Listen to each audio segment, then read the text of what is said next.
נראה, יש לנו בתור, מתחיל מההרחבה של הסוסים. הולך ככה ארוך, ארוך, ארוך, ארוך. מתפתל, מסתלסל. מגיע לפה, חוזר לשם.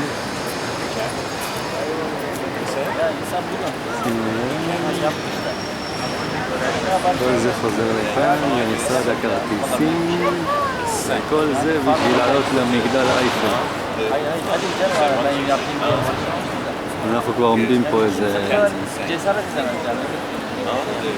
חצי שעה בתור.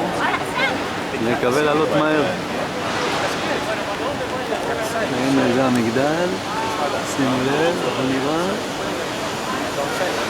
זה המגדל מלמטה. המגדל מלמטה, הנה הרגל הצפונית שלו.